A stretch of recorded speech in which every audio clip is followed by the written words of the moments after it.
Ce soir, j'aimerais parler de quelque chose de très important, quelque chose qui va aider beaucoup parmi vous. La sagesse, très important au travers de ce message, qui va aider beaucoup parmi vous.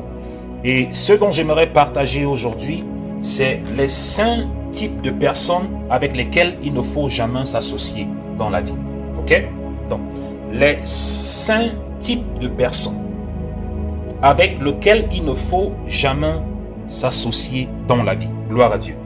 Je vais essayer d'aller très rapidement dans cet enseignement et j'aimerais partager cet enseignement avec beaucoup, la majorité d'entre vous, bien-aimés dans le Seigneur. Pourquoi? Parce que vous devez comprendre ceci, bien-aimés dans le Seigneur, que notre réussite dans cette vie, que en tant que chrétien, ou que ce soit dans tout ce que nous essayons d'entreprendre, notre réussite est connectée au genre de personnes avec lesquelles on s'associe.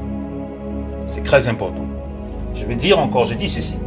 Ta réussite et ton succès dans ce monde est connecté au genre de personnes avec lesquelles tu t'associes. C'est très important. C'est pour cette raison que vous allez voir, Jésus lui-même ne s'associait pas à n'importe qui. Il avait choisi ses disciples, il avait son cercle restreint de personnes à qui il donnait accès, à sa présence. Vous allez comprendre que pour réussir dans cette vie bien-aimée dans le Seigneur, vous ne devez pas, ou encore, vous devez apprendre à ne pas vous associer avec n'importe qui. Non. Vous devez choisir les gens à qui donner accès à votre présence. On ne donne pas accès à sa vie. On ne donne pas accès à son temps à n'importe qui. Non. Écoutez-moi très bien. Ce n'est pas toute personne qui veut avoir accès à votre présence, à votre temps, à qui vous devez donner accès. Non. Je dis ceci, pour réussir dans cette vie, il faut choisir les personnes à qui vous donnez accès. Très important. Moi, par exemple, je ne donne pas accès. Déjà, je n'ai pas d'amis. Je n'ai pas d'amis. Je n'ai pas d'amis. Quand je dis je n'ai pas d'amis, ça veut tout simplement dire chaque personne à qui je donne accès, à mon temps. Je sais que cette personne à qui je donne accès à mon temps, cette personne sera productive. Sera productive. C'est vrai que pour nous, les hommes de Dieu, parfois, c'est un peu différent. Parce que nous sommes les hommes de Dieu, nous sommes des porteurs de grâce. Dans la plupart du temps, nous devons souvent de temps en temps donner accès à certaines personnes pour pouvoir les impacter, ces grâces-là. Mais, lorsqu'il s'agit de l'intimité, c'est pour cette raison que la plupart du temps, lorsque je communique avec les gens, les personnes, vous vous rendez compte que la plupart du temps, je me limite uniquement sur l'aspect spirituel. Je me limite uniquement sur l'aspect spirituel. Lorsque j'ai géré le problème et l'aspect spirituel, ça va. Parce que je ne donne pas accès à ma présence, à mon temps, à n'importe qui. Et je vais vous expliquer la raison pourquoi vous devez faire ainsi. C'est très important, bien-aimés dans le Seigneur. Les mauvaises fréquentations désignent l'influence négative ou toxique d'un entourage sur les comportements, les choix, et le bien-être d'un individu. Donc, lorsque vous donnez accès, de votre vie à certaines catégories de personnes, vous devez vous rassurer que ces personnes à qui vous donnez accès apportent une plus-value. Ils doivent apporter une plus-value. Même ceux qui sont autour de moi, que ce soit même mes enfants spirituels, que ce soit même les serviteurs de Dieu. Pour que je te donne accès à ma présence, je dois me rassurer que tu es une plus-value pour moi. Tu es une plus-value pour moi. Je ne veux pas que tout le temps tu sois un enfant de Dieu, que tout le temps c'est toujours te plaindre. Tu es toujours en train de te plaindre. Lorsque tu entres dans ma présence, c'est toujours en train de te plaindre. Je n'ai pas, il manque ceci, ça ne va pas, tout ne va. Si à chaque moment, parce qu'en ce moment-là, tu commences à m'épuiser spirituellement. Et je vais citer les 5 types de personnes avec lesquelles vous ne devez pas vous associer. Parce qu'il y a des personnes qui, lorsque vous les donnez accès à votre vie, ils viennent tout simplement vous épuiser spirituellement. Il y a d'autres qui viennent vous épuiser financièrement. Il y a d'autres qui viennent vous épuiser émotionnellement. Ça veut dire que lorsque vous êtes en train de bâtir ce qu'on appelle un stamina, parce que dans la vie pour réussir, il faut bâtir un stamina, qu'il soit financier, qu'il soit spirituel. Mais il y a déjà des personnes avec lesquelles, si vous les laissez, vous donnez accès à votre vie pendant que vous êtes en train de bâtir ce stamina, ils viennent tout simplement puiser. Ok? Ce que vous êtes en train de construire, ils viennent diminuer. Ce que vous êtes en train de construire, que ce soit votre vie de prière. Il y a des personnes même que lorsque vous essayez d'établir une relation intimité avec Dieu, vous êtes en train de bâtir une relation, une intimité avec Dieu. Lorsque vous les donnez accès, ils viennent seulement détruire, vous embrouiller, semer la confusion. Et ce genre de personnes, vous devez vous éloigner parce qu'ils ne vous aident pas. Parce que votre responsabilité première, bien aimé dans le Seigneur, c'est de bâtir votre vie. Vous devez bâtir votre vie spirituellement, matériellement et financièrement. Personne ne va vous aider à le faire. Mais si pendant que vous êtes en train d'essayer de vouloir le faire, vous donnez accès à des personnes, je vais citer ces 5 catégories de personnes. Vous les donnez accès à votre vie, à votre temps. Vous êtes en train vous-même, sans vous rendre compte, en train de détruire votre propre destinée. Et comme j'ai dit ceci la plupart du temps, il ne faut pas souvent la plupart du temps en vouloir Dieu. Je parlais avec une de mes filles aujourd'hui, je lui disais ceci, la plupart du temps, vous êtes toujours en train de dire que Dieu m'a abandonné, Dieu m'a abandonné, Dieu m'a abandonné, Dieu m'a abandonné. J'ai prié, Dieu ne m'écoute pas. J'ai les problèmes, j'ai demandé à Dieu, Dieu ne m'écoute pas. Et je me suis découragé, ma vie de prière a diminué. La même chose que je parlais avec une jeune sœur aujourd'hui. Et la première question que je lui ai posée, je lui ai dit tout simplement que ne te décourage pas. Il ne faut pas te décourager. La première chose, il ne faut jamais abandonner ni se décourager.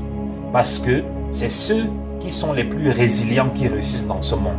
C'est très important. Même les gens du monde sont résilients, ils n'abandonnent pas. Même si tu as échoué plusieurs fois, ça ne doit pas te donner une raison d'abandonner. Et tu ne peux pas réussir sans Dieu. Tu ne dois même pas. Et je dis toujours ceci aux enfants de Dieu, ça ne doit même jamais entrer dans votre tête que vous pouvez vous en sortir sans Dieu.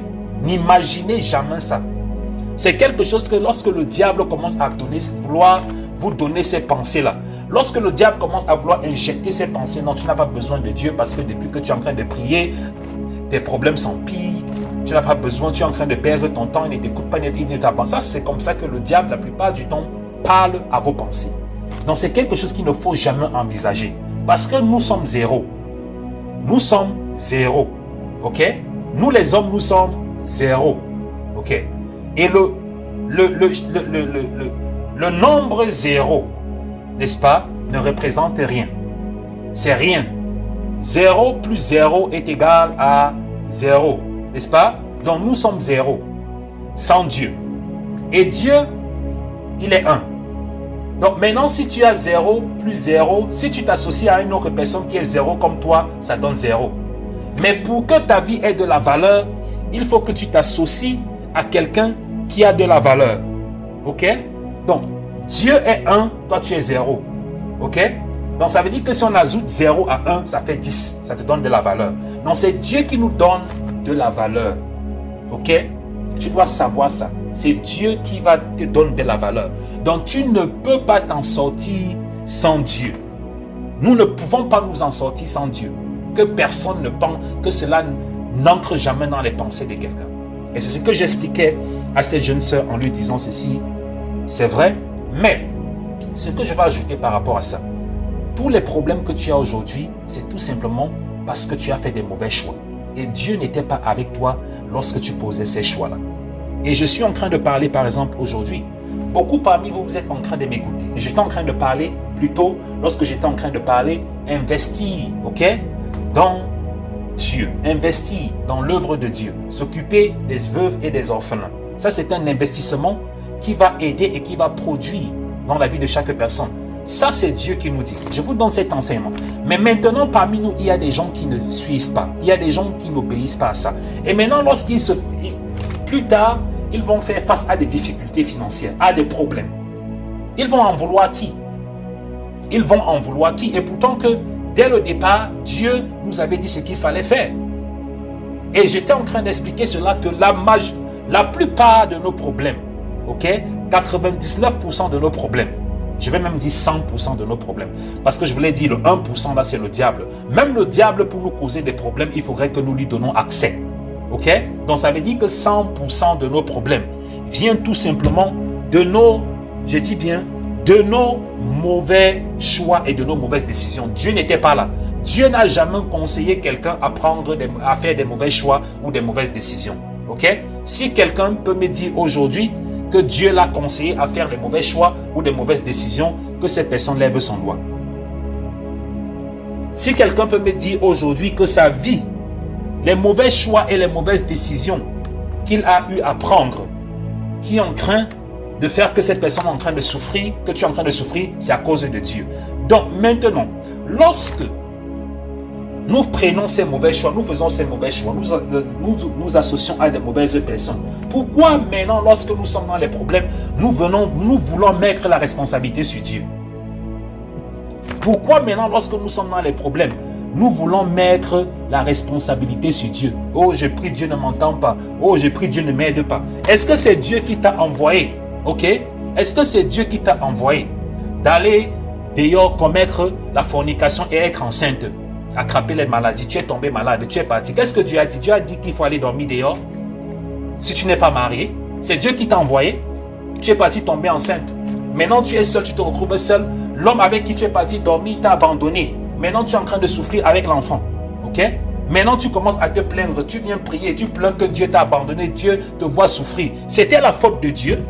Mais et pourtant que Dieu au départ avait dit, il faut faire ça, il ne faut pas faire ça. Et c'est ça que tous les jours, on dit ici, mais on ne veut pas comprendre. On vient maintenant se plaindre devant Dieu que vraiment Dieu m'a abandonné, Dieu ne m'écoute pas, Dieu m'a abandonné, Dieu m'a laissé. Non, tous nos problèmes. Reconnaissons cela, c'est très important. Lorsque nous nous approchons de Dieu, reconnaissons, confessons nos péchés, reconnaissons que nous avons failli. Tu es parti chercher tes problèmes, tu as reçu le résultat de tes problèmes, maintenant tu veux venir mettre ça sur la tête de Dieu. Jusqu'à ce que tu te fâches, même moi je ne vais même plus prier, je suis découragé, j'ai abandonné de prier,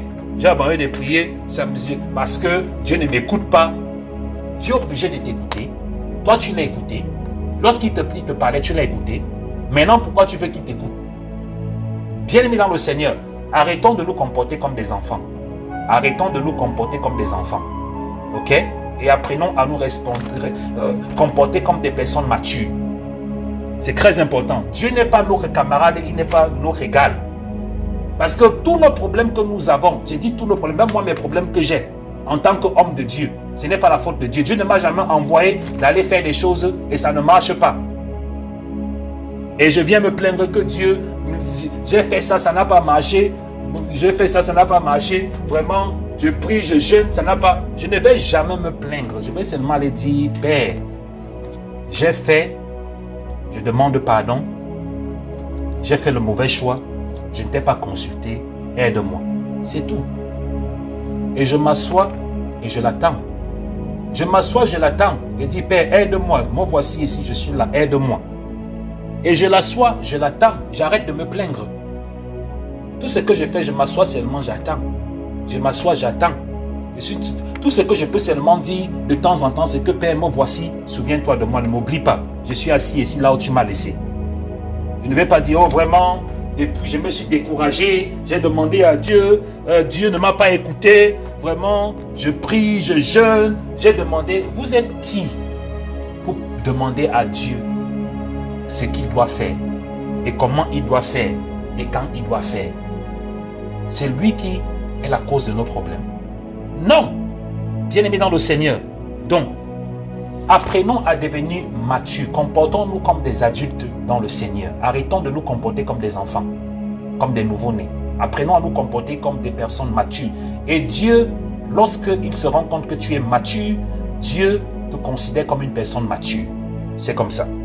Gloire à Dieu. Je disais ceci tantôt, bien-aimés dans le Seigneur.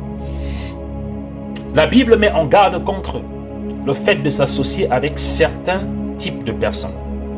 Et les 5 types de personnes dans la Bible nous exhortent, nous encouragent de ne pas nous associer à ce genre de personnes. La première catégorie de personnes dans la Bible, prêtez attention, notez, il faut noter ça. C'est parce que ça va vous aider. Parce que ce que j'étais en train de dire, beaucoup des problèmes que vous avez, c'est parce que vous passez votre temps à vous associer avec des mauvaises personnes. C'est le genre de personnes qui viennent ouvrir la porte à tous ces problèmes que nous avons dans nos vies. Ok. Le premier type de personnes que nous devons fuir, c'est ce que la Bible appelle les trompeurs et les manipulateurs. Les trompeurs et les manipulateurs. La Bible met en garde contre le fait de s'associer, ok, à ce genre de personnes. La Bible met en garde contre le fait de s'associer à des personnes trompeuses et manipulatrices. Proverbe chapitre 6, verset 12 à 15 dit ceci. Comme des gens inutiles et méchants. Okay? C'est comme ça que la Bible les traite. La Bible les traite comme étant des gens qui sont inutiles et méchants. Okay? Qui complotent continuellement et trompent les autres. Leurs intentions sont motivées par l'égoïsme et l'intérêt personnel. Okay? Les amenant à manipuler, à exploiter ce qui les entoure.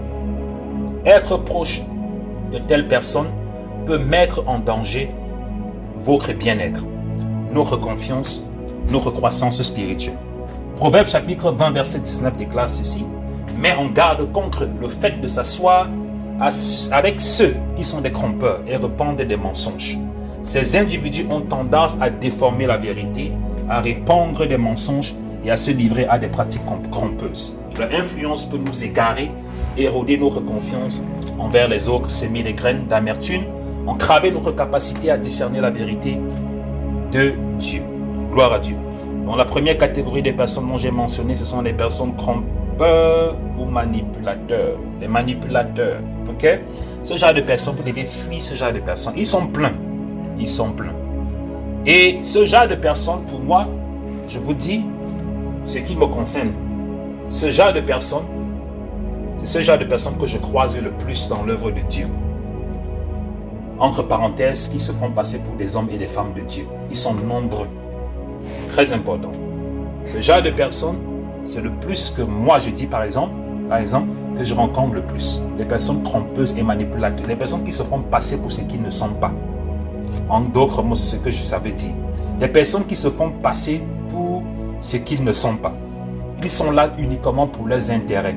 Vous les ouvrez la porte, ok? Vous les donnez une opportunité. Vous les laissez entrer dans votre espace. Vous pensez que ces personnes-là sont là pour vous aider, pour marcher avec vous. Ces personnes vous comprennent, mais ils sont là tout simplement pour leur propre intérêt. Ils ne sont jamais là pour l'intérêt collectif. Je prends l'exemple dans l'œuvre de Dieu. Vous allez voir, ils sont pleins. Ils viennent, ils s'approchent, ils commencent à dire « Je suis homme de Dieu, on va prier, on va faire ceci. » Ok? Vous ouvrez la porte, vous les donnez l'opportunité. Ok? Vous les aidez dans le ministère. Ils cachent leurs intentions. Ils vous font croire qu'ils sont là pour servir Dieu. Mais alors qu'ils ont leur intérêt, qui n'est même pas l'intérêt de Christ. Ils ont leur intérêt personnel. Et j'ai ouvert la porte comme ça à beaucoup de jeunes serviteurs de Dieu. Très nombreux. Que ce soit des serviteurs de Dieu ou des servants de Dieu. Mais plus tard, c'est le temps qui révèle. Le temps qui révèle la vraie nature de chaque personne. Vous allez voir des gens qui sont effectivement en Christ et des gens qui ne sont pas en Christ. On dit l'ascenseur prend, le mensonge prend l'ascenseur et la vérité prend l'escalier. Ils sont nombreux, ce genre de personnes, même autour de vous. Ils viennent avec une image qui est tout simplement celle de vous manipuler. Ok? Ils se font passer pour des personnes qui ne sont pas. Ils ont des intérêts personnels. Ils sont nombreux. Mes jeunes sœurs aussi. La plupart du temps, je pense que j'ai déjà eu à parler de ça. Ces jeunes hommes que vous passez votre temps à rencontrer partout sur les réseaux sociaux là. Ok? Faites très attention. Ça, c'est un autre sujet que je vais prendre le temps de bien enseigner par rapport à ça. Ces trompeurs, ces menteurs, ces manipulateurs, ils sont pleins. Ils vous disent des choses qui ne sont pas vraies. Ils vous disent que non, c'est toi que j'aime, c'est toi que je vais marier. Le jour que je t'ai vu, mon cœur a arrêté de battre. Mon cœur a arrêté de battre. Parce que mon cœur se trouve dans ton cœur. Lorsque ton cœur bat, c'est mon cœur qui bat. Donc, ils vont vous dire toutes ces choses-là. Ok? Pour vous séduire. Ils vont dire que sans toi, ma fille, sans toi, mon ange, je ne peux plus vivre. Tu es la source de vie. Il va Toi, maintenant, tu tombes dans le mensonge, non? Tu baisses la garde. Tu baisses la garde. Maintenant, lorsqu'il marque le penalty, ça veut dire lorsqu'il réussit à marquer le penalty, ça veut dire que lorsqu'il réussit à t'enceinte, maintenant le langage commence à changer. Le langage, maintenant c'est toi qui commences à courir derrière lui. Mais c'est toi qui disais que j'étais ton cœur, c'est toi qui disais que lorsque mon cœur bat, ton cœur bat. Mais comment se fait-il que toi changé? C'est tout simplement parce que ils font partie de ce genre de catégorie, les trompeurs et les manipulateurs. Le feu sur eux, on envoie le feu du Saint-Esprit sur eux. S'il y a des trompeurs et des manipulateurs autour de ta vie, dans ta vie maintenant, toi qui es en train de m'écouter, que le feu du Saint-Esprit les localise au nom puissant de Jésus-Christ de Nazareth. Que le feu du Saint-Esprit localise tous les menteurs, tous les manipulateurs, tous les trompeurs, tous les escrocs qui sont dans ta vie présentement, qui se font passer pour ce qu'ils ne sont pas, qui viennent avec des intentions cachées et qui viennent avec des plans. Et lorsqu'ils ont réalisé, ils ont eu ce qu'ils veulent, ils disparaissent. Ils te laissent qu'avec les yeux pour pleurer. Ils ont détruit. Et ils viennent puiser ton temps, puiser ton énergie. C'est ça que j'ai dit. Ce genre de personnes, lorsque vous les laissez, vous allez voir un manipulateur, un menteur. Il vient bouffer ta vie pendant 3 ans, 5 ans, 6 ans. Il te met 1 enfant, 2 enfants, 3 enfants. Tu t'amuses même, il va te mettre 5 enfants, l'équipe de basketball. Et maintenant, lorsqu'il finit, il part. Et il a déjà mangé, il a bousillé ton temps. Ok? Il a bousillé ton temps. Bousillé ta personne. Et maintenant, c'est après qu'il ait fini ça, qu'il te dit que vraiment, tu n'es pas son genre, il ne t'a jamais aimé, tu n'es pas son goût. Tu n'es pas son goût. Alors que c'est lui qui courait derrière toi en disant que tu es son goût. Mais maintenant, lorsqu'il a fini de t'utiliser, tu n'es plus son goût. Les défauts qu'il ne voyait pas, il commence à voir les défauts là maintenant. Que ça soit partout, que ça soit dans les affaires, que ça soit... Ils sont partout. Et vous devez repérer ce genre de personnes-là. C'est très important. J'ai tellement de choses à dire par rapport à ces gens, cette catégorie de personnes, mais en fonction du temps, nous allons avancer rapidement. La deuxième catégorie de personnes que vous ne devez pas vous associer à eux. La deuxième catégorie de personnes avec lesquelles vous ne devez pas vous associer. Ok? Ce sont les insensés et les imprudents. Les insensés et les imprudents. Ok? Les Écritures nous conseillent de faire preuve de prudence envers ceux qui manquent de sagesse et de compréhension. Très important. La Bible nous conseille de ne pas nous associer avec des personnes qui sont insensées. Donc ça veut dire des personnes qui manquent de sagesse ou des personnes qui manquent de compréhension. Il y a des gens comme ça. Et c'est pour cette raison que je dis souvent la plupart du temps, même dans la maison de Dieu, dans la présence de Dieu, je dis toujours, la Bible dit si vous n'avez pas la sagesse, priez, demandez à Dieu la sagesse. Parce qu'il n'y a rien de plus pire que d'être un insensé. Un insensé, c'est celui qui manque de sagesse. Ça veut dire que la façon dont la personne là se comporte, il n'y a aucune sagesse, aucune rationalité dans ce que les actions que la personne pose, la façon de parler, la façon de se comporter. La personne n'a pas de sagesse. Et c'est à cause de ça que vous voyez, bien aimé dans le Seigneur, que nous prenons le temps, la plupart du temps, d'éduquer et d'enseigner les enfants de Dieu. Par exemple, cet enseignement que je suis en train de vous donner aujourd'hui, c'est pour vous aider à vous donner cette sagesse-là. Parce que beaucoup des erreurs que nous commettons, c'est tout simplement parce que nous sommes ignorants. Nous n'avons pas la compréhension de certaines réalités de cette vie. Et c'est comme ça que les gens nous utilisent. C'est comme ça que les gens nous abusent. Parce qu'on est insensé. Ok? Donc, Proverbe chapitre 14, verset 7 dit ceci. Nous conseille de rester à l'écart des fous qui manquent de sagesse et de compréhension. Des individus insensés prennent souvent des décisions imprudentes et font de cela des principes. Ok? Leur influence peut nous entraîner dans des situations compromettantes, promouvoir un comportement pécheur et entraver notre croissance spirituelle. Oui, les insensés et les imprudents. Si les gens qui sont autour de toi sont insensés, sont imprudents, tu commences à voir que la façon dont la personne s'y parle, la façon dont la personne décide souvent, la façon dont la personne s'y... Fuyez ce genre de personnes qui n'ont pas de rationalité. Fuyez ce genre de... Quand je parle souvent avec beaucoup de personnes, 1 fois, 2 fois, 3 fois, lorsque je vois comment tu réfléchis dans ta tête là, ça veut dire que ta tête, il n'y a pas de rationalité là. Non. je te mets à l'écart parce que je ne veux pas les problèmes. Je te mets à l'écart. Vous allez voir des personnes qui n'ont aucune logique. Et même lorsque vous voulez les enseigner, ils veulent toujours discuter avec vous.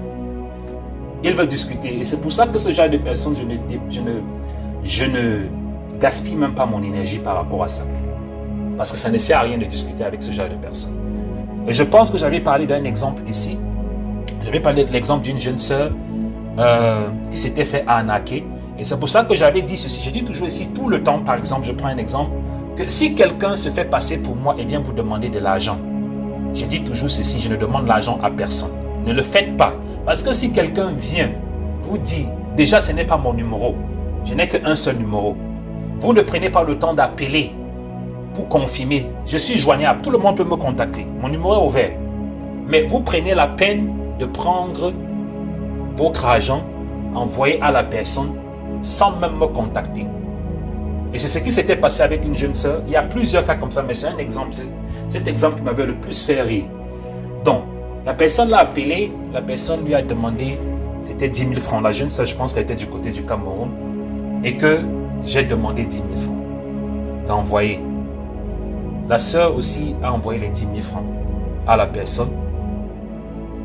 Maintenant, lorsqu'elle s'est rendue compte que peut-être c'était une arnaque, c'est là maintenant qu'elle me contacte sur mon numéro en disant ceci, que Dieu va... Voici ce que la jeune sœur dit. Dieu va te punir. Dieu va te punir. Tu as pris mon argent, tu veux me remettre mon argent. Tu as pris mon argent. J'ai dit que mais qu'est-ce qui ne va pas? C'est quoi le problème? Moi, je ne comprends pas ce que tu es en train de dire. Explique-moi quand j'ai pris ton argent, quoi. Je t'ai envoyé mes 10 000, j'ai fait le transfert de mes 10 000 dans ton compte. Maintenant, tu es en train d'ignorer. Monter, descendre. J'ai dit que mais est-ce que tu réfléchis même? Tu es en train de dire quoi? Tu es en train de dire que tu as fait le transfert de 10 000 francs au Cameroun. Je t'ai demandé 10 000 francs. Est-ce que je vis au Cameroun? Le numéro dans lequel le numéro qui t'a demandé de faire le transfert, que c'était mon numéro, de donner les 10 000 francs là, que c'était à moi que tu envoyais ça. Est-ce que c'était mon numéro? De deux, pourquoi avant d'envoyer, tu ne m'as pas contacté comme tu es en train de me contacter maintenant pour te plaindre? Tu devais me contacter dans mon numéro et je dis ça tout le temps ici sur cette ligne. Si quelqu'un vous demande ou quelqu'un vous demande l'argent, vous connaissez tous mon numéro ici. Mais comment se fait-il qu'après que tu as envoyé, et je lui ai posé d'abord, tu as envoyé même l'argent là, la personne t'a demandé que tu as envoyé l'argent là, pourquoi? Elle me dit que non. Quand j'ai envoyé l'argent, tu as dit que tu allais envoyer un paquet de France pour moi. Tu avais dit que j'envoie 10 000 et que les 10 000 là, c'est pour les frais de transport. Donc, lorsque la soeur parlait comme ça, je secouais seulement la tête. J'ai dit que, oh, les 10 000 là, j'ai prêté ça. J'ai dit que, ok, il n'y a pas de problème. J'ai demandé qu'on lui envoie les 10 000 francs. J'ai dit que la prochaine fois, et je dis ça ici tout le temps, lorsque quelqu'un te demande ce genre de truc, j'explique ça ici, j'enseigne ça ici tout le temps, mais tu ne prêtes pas, tu ne prêtes pas, je me rends compte que tu ne prêtes pas attention. Maintenant, tu t'es fait arnaquer, maintenant c'est moi que tu viens appeler bandit. Ok, j'ai dit, ok, comme tu as prêté ces 10 000 francs là pour envoyer, pour qu'on t'envoie le paquet de la France, j'ai demandé qu'on t'envoie les 10 000 francs là. Et j'ai coupé court parce que je n'ai pas voulu aller de long en large, parce que c'est très important, parce que j'ai voulu faire ce qu'on appelle baisser la température. Ok, j'ai voulu baisser la température parce que en envoyant cet argent, c'était pour calmer le cœur de la jeune sœur. Ok, calmer son cœur, pourquoi? Parce qu'elle était en train d'aller sur une route qui allait être très mauvaise pour elle. Ok, donc ça veut dire qu'elle entrait déjà dans une route de malédiction, parce que se lever et insulter un homme de Dieu pour quelque chose dont il n'a pas fait, ça veut dire que tu es en train d'ouvrir la route de la malédiction sur ta vie. Ok, tu es en train d'ouvrir. Et c'est ça dont je vous donne cet exemple-là pour vous parler de ce qu'on appelle les insensés et les imprudents. Ils sont pleins dans la maison de Dieu, dehors et dedans. Donc, j'ai voulu baisser la température parce que je n'ai pas voulu que la colère de Dieu s'abatte sur elle. C'est pour cette raison que, pour enlever de sa bouche, sans même qu'elle ne se rende compte, elle ne savait pas que c'est ce que j'étais en train de faire. Donc, en lui donnant cet argent, les 10 000 francs là, dont je ne connais même pas à qui elle avait donné, parce que je me rendais compte que c'était là où était toute la colère. Sa colère venait de cet argent-là, dans tout ce qu'elle racontait. Donc j'étais juste tout simplement, comment on dit, le bouc émissaire. Bon, mais le problème c'est que elle ne comprenait pas que je n'étais pas le bon bouc, j'étais le mauvais bouc émissaire. Parce qu'il faut faire très attention. Okay? Donc c'est pour cette raison que, en demandant qu'on lui donne les 10 000 francs là, ce n'est pas parce qu'elle avait raison, mais c'était tout simplement parce que j'étais en train de la préserver, ok, de cette malédiction et de cette colère. Donc lorsqu'on a envoyé ces 10 000 francs, elle s'est calmée. Au moins parce que si elle continuait, et c'est comme ça que vous voyez, les gens amassent des charbons ardents sur leur tête. Vous allez voir beaucoup de personnes aujourd'hui viennent pour, on prie pour eux, on prie pour eux, on prie pour eux. Stérilité, blocage, maladie, mort précoce. C'est tout simplement parce que quelque part, ils ont posé des actions sans s'en rendre compte. Imaginez une telle sœur comme ça là. Tu viens insulter, maudit un homme de Dieu qui n'a rien à voir dans ton problème. Et en plus même, il y a homme de Dieu et homme de Dieu. C'est très important. Il y a homme de Dieu et homme de Dieu. Parce que même lorsque vous vous levez pour combattre certains hommes de Dieu, vous devez connaître leur ministère. Vous devez connaître leur ministère. C'est très, vous devez connaître le ministère des hommes de Dieu que vous combattez. C'est très important. Donc lorsque vous vous levez pour parler de certains hommes de Dieu, vous devez d'abord connaître dans quel ministère ils ont été appelés. Ça veut dire dans quel manteau, quel est le manteau qu'ils portent sur eux. C'est très dangereux. Et lorsque vous commencez à parler, soyez sûr que si cet homme de Dieu a le manteau qu'il porte, et c'est pour cette raison que vous voyez la plupart du temps, j'évite souvent de me mettre en colère. J'évite très souvent de me mettre en colère ou souvent de très mal parler. Pourquoi? Parce que je connais le manteau que je porte. C'est très important. Et le manteau que je porte, c'est un manteau d'autorité. C'est un manteau d'autorité. Et lorsqu'on parle d'autorité, on parle d'un manteau qui traite avec les esprits. Donc ça veut dire que pendant que tu es en train de combattre ce manteau, tu n'es pas en train de combattre l'homme de Dieu que je suis, tu es en train de combattre le manteau parce que tu insultes l'homme de Dieu, tu es en train d'insulter le manteau qui est sur la vie de cet homme de Dieu. Imagine quoi? Tous les démons que je chasse là, ils vont aller où? C'est chez toi qu'ils vont venir, non? Donc, tous les démons qui sont sous ce manteau, que ce manteau a déjà chassé, tous les esprits, toutes les maladies, la stérilité, toutes ces choses dans ce manteau est en train de combattre, tu vas commencer à combattre ça dans ta vie. Donc, et c'est à cause de ça que j'ai voulu essayer de tempérer et faire en sorte que la sœur arrête de se mettre en colère. Et ça, c'est ce qu'on appelle la sagesse, bien aimée dans le Seigneur. Donc, c'est ce qu'on appelle les insensés. Ce genre de personnes-là, si vous avez des amis qui n'ont pas de rationalité, évitez ce genre de personnes-là. Évitez, parce que ce genre de personnes-là vont vous entraîner dans des situations. Ils vont vous entraîner dans des situations que vous ne connaissez même pas, des situations compromettantes. Vous allez aller ancrer avec un insensé qui allait causer quelque chose. Il est parti insulter un homme de Dieu. Maintenant, il est parti insulter un homme de Dieu. Toi, tu es l'ami de ce genre d'insensé. Et tu ancres dans la même voiture avec ce genre de... J'ai vu beaucoup de personnes qui sont mortes, pas parce que c'était eux qui devaient mourir, tout simplement parce qu'ils se sont trouvés dans la voiture avec un insensé. Parce que quand l'esprit de mort arrive, ça fauche, même si c'est une personne que ça cherchait dans la voiture, s'il y a 7 personnes dans la voiture, ça fauche toutes les 7 personnes. Ok? C'est ce qu'on appelle souvent les dégâts collatéraux. Vous devez savoir que dans le monde spirituel, il y a les dégâts collatéraux. Vous pouvez être dans la même maison avec un insensé, vous êtes dans sa maison, ok? Vous êtes dans la même maison avec lui.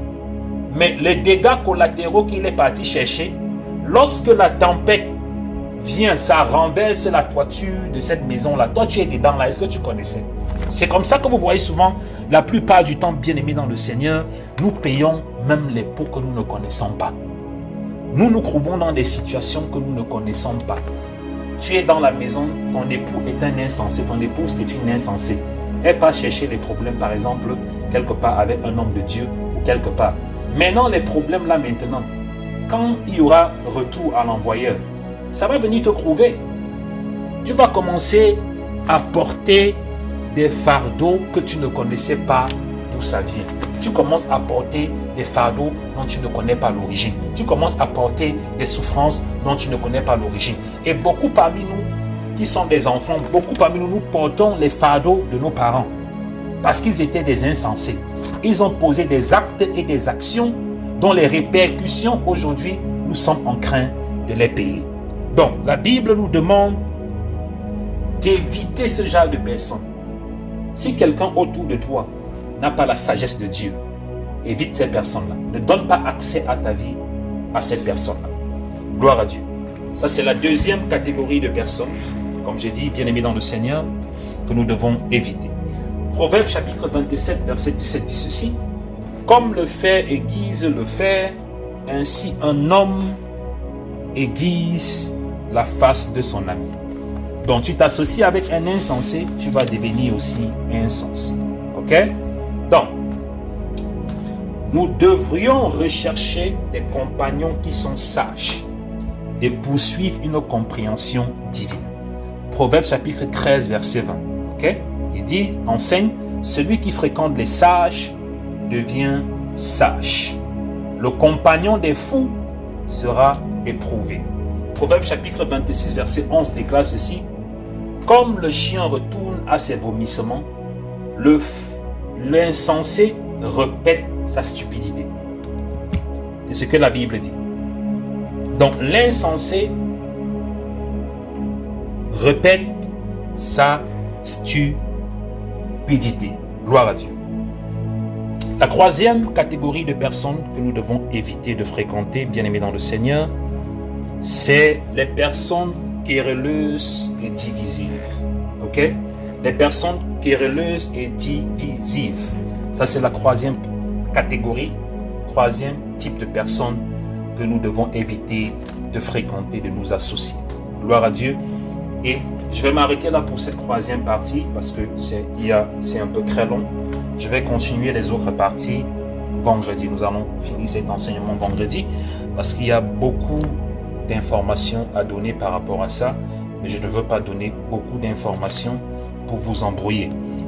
Donc, nous allons nous arrêter à la troisième catégorie, troisième type de personnes que nous devons éviter. Les personnes querelleuses et divisives. Ok?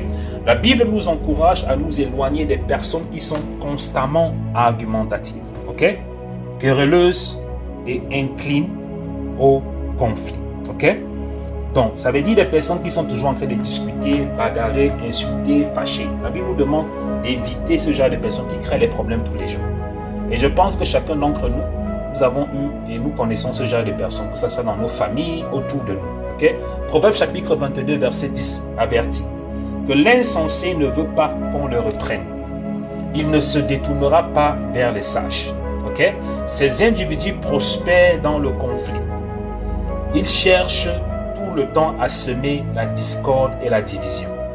Leur besoin constant de confrontation peut épuiser notre énergie. Okay? Nuire à nos relations et nous détourner de notre but en Christ.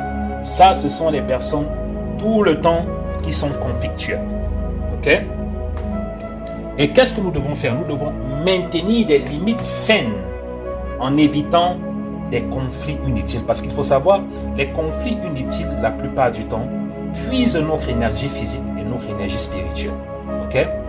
Et non pas seulement, nous devons éviter ce genre de personnes et nous devons créer autour de nous un environnement propice à l'amour, à la compréhension et à la croissance spirituelle. Nous devons nous engager, ok, avec des personnes qui ne pratiquent pas ce genre de choses. C'est très important. Il est important de favoriser un environnement de paix et de rechercher des relations saines basées sur l'amour et la compréhension. Très important. Donc ça, c'est la troisième catégorie de personnes que vous devez éviter. Les personnes querelleuses et divisives. Qui sont constamment là pour créer les problèmes, qui sont là pour diviser, qui sont là pour s'aimer la discorde, qui sont là pour créer des conflits, les confrontations. Vous devez éviter ce genre de personnes bien aimées dans le Seigneur. Donc, c'est ce que je voulais partager avec vous au travers de cet enseignement. Alléluia, qui est la première partie de cet enseignement. Donc, vendredi, nous allons terminer cet enseignement et toucher le reste de personnes, type de personnes que nous devons éviter, type de personnes que nous ne devons pas fréquenter, ce type de personnes avec lesquelles nous ne devons pas nous associer. C'est très important, bien-aimés, dans le Seigneur, de connaître ces choses. Et comme je disais tantôt, vous ne devez pas laisser n'importe qui entrer dans votre cercle restreint. C'est important pour votre santé et croissance spirituelle. C'est important pour le bâtissement de votre destinée. Le genre de personnes que vous laissez autour de vous vont faire quoi? Vont aiguiser votre personnalité, soit positivement, soit négativement. Ok? Le genre de personnes que vous laissez autour de vous vont aiguiser votre personnalité, soit positivement, soit négativement. Et c'est pour cette raison, bien-aimés dans le Seigneur, que même aussi pour choisir vos partenaires, c'est très important, vous devez vous rassurer que vos partenaires que vous êtes sur le point de choisir n'ont pas ces caractères. Vous devez être en mesure de pouvoir, comme on dit, diagnostiquer et vous rendre compte s'il n'y a pas ces caractères dans leur vie ou si ils ne font pas partie de cette catégorie de personnes. Ça va beaucoup vous aider, c'est très important. Parce que lorsque nous allons finir cet enseignement, vous allez voir que ces 5 types de personnes, la plupart du temps, lorsque nous ouvrons la porte, que ce soit pour le mariage, que ce soit pour les amitiés, que ce soit pour les business, ça finit toujours très mal. Ces 5 types de personnes, vous ne pouvez rien construire et bâtir avec eux. Donc, il est préférable même, avant d'entrer dans une relation, si un homme te ment depuis le début, il te ment le matin, il te ment le soir, il est manipulateur, mais toi tu es toujours là, jeune sœur en train de dire vraiment je l'aime, il parle bien, il est bien habillé, il est comme ça, mais il te ment tous les jours, il te ment tous les jours, il te ment le matin, il te ment à midi, il te ment le soir, il te ment sur tous les côtés, mais tu dis que non, vraiment, je pense qu'il va changer, on va prier, il va changer, je vais jeûner et prier, tu vas entrer là-bas dedans. Maintenant, quand tu entres dedans, tu penses que si d'ailleurs il te mentait, il était manipulateur, il faisait partie de cette catégorie qu'on a mentionné, menteur et manipulateur, n'est-ce pas? Tu as vu ça, mais tu as fermé les yeux, tu l'as laissé entrer dans ta vie. Il entre dans ta vie, tu penses que si d'ailleurs il mentait, c'est dedans qu'il ne va pas mentir. Maintenant, lorsqu'il commence à te mentir, il te tchouk, et s'il te ment, tu commences à te plaindre. Maintenant, c'est le nom de qui souffre encore. C'est le nom de qui souffre encore. C'est le nom de Dieu encore, n'est-ce pas? Comme c'est Dieu votre moins cher. C'est maintenant le nom de Dieu qui souffre. Oh, vraiment, Seigneur. Oh, Jésus. Oh, Jésus. Change-le. Homme de Dieu, change-le. Homme de Dieu, change-le. Saint-Esprit, transforme-le. Saint-Esprit, change-le. Encore, c'est le nom de Dieu qui souffre encore dans vos bouches. La plupart du temps, à mes jeunes sœurs. Donc, après cet enseignement, prenez le temps de méditer. Lorsque j'apporte ces enseignements, bien aimés dans le Seigneur, ce n'est pas tout simplement pour, comme on dit, créer une atmosphère de comédie et consort. C'est pour vous éduquer, pour vous exhorter. Prenez ces enseignements, écrivez-les, ok? Méditez. Et lorsque vous commencez à méditer, ça va vous permettre de pouvoir diagnostiquer et remarquer ce genre de personnes autour de vous. Lorsque vous regardez, vous lisez, ok, l'apôtre a dit les manipulateurs et les trompeurs, les menteurs, tu marques ça, tu coches. On a parlé des personnes insensées, on a parlé des personnes égocentriques, on a parlé des personnes imprudentes. Donc tu marques, tu commences à marquer, tu commences à marquer. S'il y a ce genre de personnes autour de toi, tu commences à diminuer. Tu commences à diminuer. Tu commences à diminuer. Tu commences à mettre la marque sur ça. C'est ça. Tu commences à fermer les portes, ok, de ton intimité. Tu commences à fermer, restreindre ce genre de personnes autour de ton entourage. Et tu vas voir que, à un certain moment, beaucoup des décisions que tu prenais avant, mauvaises décisions que tu prenais avant, à cause du mauvais entourage, tu vas commencer à voir comment ta vie même, ok, ta santé physique, ta santé mentale, ta santé spirituelle va commencer à s'améliorer. Ça va commencer à s'améliorer. à ce moment même, tu n'auras pas besoin de la prière. Parce que je vous dis ceci, bien aimé dans le Seigneur, la sagesse est très importante. Est très importante.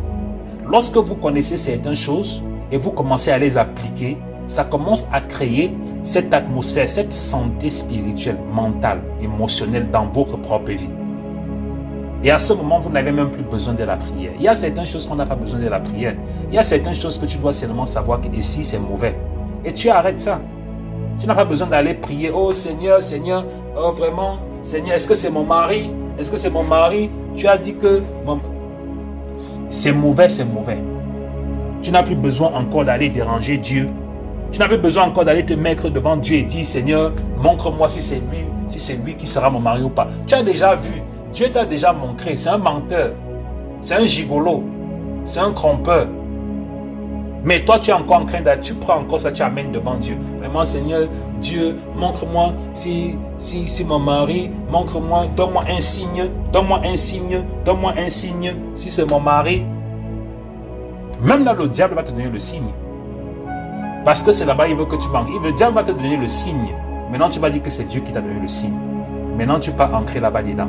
Maintenant, quand tu es là-bas dedans tous les jours, maintenant, ton sujet de prière commence à changer.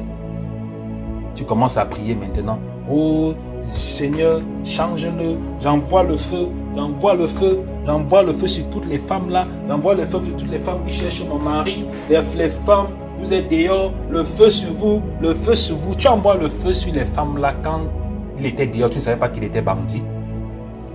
Quand il était dehors, tu savais qu'il était bandit. Maintenant, tu as accepté d'entrer dedans. Maintenant, quand il est entré dedans, il continue son banditisme. Maintenant, tu es en train d'envoyer le feu sur tu envoies le feu sur les enfants de créer là-bas dehors. Envoie le feu. Pourquoi tu n'envoies pas le feu sur lui? Envoie le feu sur lui, c'est lui le bandit. Tu n'envoies pas le feu sur lui, tu l'esquives avec ton feu, tu peux envoyer le feu sur les enfants de créer là-bas derrière. Parce que, quoi? Parce que tu n'avais pas coché. Donc, bien aimé dans le Seigneur, ce que je vais vous dire, c'est très important. Donc, prenez le temps, bien aimé dans le Seigneur, d'écouter cet enseignement, de le mettre en pratique et de commencer à diminuer les gens qui sont... Vous allez voir les gens qui ont 50 amis, 60 amis. Vous faites quoi avec le nombre d'amis? 60, 70, vous êtes plein les gens, c'est vous, tout le monde, vous êtes l'ami de tout le monde. Vous laissez tout le monde entrer dans votre cercle. Vous laissez tout le monde entrer dans votre vie. Vous laissez tout le monde ces cafouillages. Ça vous sert à quoi? Ce n'est pas spirituellement, comment on dit, ça ne vous aide pas spirituellement. Vous devez choisir ceux-là à qui vous donnez accès à votre entourage. Vous devez choisir, c'est très important. Parce que le nombre de personnes que vous laissez autour de vous vont définir là où vous allez arriver dans la vie. Les milliardaires n'ont pas beaucoup d'amis. Pour dire que les riches n'ont pas beaucoup d'amis. Vous pensez que les riches ne peuvent pas avoir tous les amis du monde? Les gens qui ont réussi n'ont pas beaucoup d'amis. Ou leurs amis, c'est entre eux les riches. Mais je pose la question, répondez-moi si je mens. Est-ce que vous allez voir les riches être l'ami des pauvres? Les riches ne sont pas l'ami des pauvres. Et les pauvres ne peuvent pas être l'ami des riches. Le pauvre va chercher à être l'ami du riche, mais le riche refuse de l'être l'ami du pauvre. Parce que le riche connaît que le pauvre, lui vient seulement, c'est un élément nuisible, il vient nuire. Il sait que le pauvre vient seulement pour vouloir le nuire. Le pauvre vient seulement pour demander. Donc le riche maintenant, il va que chercher des amis riches. Parce qu'il sait que tu es mon ami, tu es riche, je suis riche. Tu ne vas pas me nuire, je ne vais pas te nuire. Ce n'est pas que tous les jours, oh je veux ceci, je veux, les enfants sont malades, la maison est tombée, tous les jours. C'est pour ça que vous voyez, les riches ferment leurs barrières, ferment leur maison. Leurs amis, c'est entre eux les riches. C'est tout simplement une illustration que je suis en train de vous donner. Donc ça veut dire ceci, si tu es un enfant de Dieu, tu fais quoi avec les insensés? Tu marches quoi avec les insensés? Tu marches quoi avec ce genre de personnes-là? Tous les jours, tu dis que ce sont tes amis. Vous vous asseyez au téléphone. Oh, vraiment, je t'ai dit, 30 minutes, vous êtes en train de parler des influenceurs. Vous êtes en train de parler de Facebook. Vous êtes en train de parler de la vie des gens. 30 minutes, 1 heure de temps. Vous êtes en train de parler des influenceuses. Vous parlez des dernières nouvelles. Tu as vu ça à Facebook. Tu as vu le musicien là. Tu as vu vraiment le dernier clip là qui est sorti. Wow, c'est le feu. Je t'ai dit que tu as entendu ça. Vous êtes là en train de parler au téléphone. Pendant que ta vie toi-même, ça ne te laisse pas. Mais tu es là, tu prends ton temps, ton énergie, avec l'autre personne aussi qui est insensée. Vous commencez à perdre le temps, perdre l'énergie, à parler des choses qui ne vous apportent rien. Alors que ces 30 minutes là, tu pouvais t'asseoir, prendre ta Bible, lire même un chapitre. Et le chapitre que tu pouvais lire là, tu allais gagner beaucoup de choses à l'intérieur que tu allais pouvoir appliquer dans ta vie quotidienne pour commencer à améliorer ta vie quotidienne. On ne réussit pas par hasard. On réussit parce qu'on se prépare à réussir. Écoutez-moi bien. On ne réussit pas par hasard. On réussit parce que on s'est préparé à réussir. Vous allez voir beaucoup de gens dire, oh Seigneur, bénis-moi. Ouvre mon ciel. Je veux le business là. Seigneur, donne-moi ça. Seigneur, donne-moi ceci. Seigneur, donne-moi le mari. Oh Seigneur, donne-moi. Je veux un mari, un homme de Dieu. Seigneur, je veux un homme. Tu veux que Dieu te donne un mari, homme de Dieu. Même prier, tu ne connais pas prier. Tu ne peux pas prier. Gêner, tu ne peux pas gêner. Mais tu veux que Dieu te donne un mari, homme de Dieu. Tu connais la responsabilité que d'avoir un mari, homme de Dieu. Tu ne connais pas. Tu dis que Dieu te donne un mari qui a l'argent. Un mari qui est bien, qui a les moyens. Tu connais la responsabilité qu'il y a derrière un homme d'affaires. Est-ce que tu connais la responsabilité là? Tu ne pries pas, tu ne jeûnes pas. Qui va prier pour son affaire? Qui va prier pour son business? Qui va prier pour protéger ses affaires? Tu ne le fais pas. Mais tous les jours, tu es seulement là sur les réseaux sociaux. Vraiment, je cherche un voyageur, je cherche quelqu'un qui a les moyens. Soyons sages. C'est très important. Que le Seigneur vous bénisse.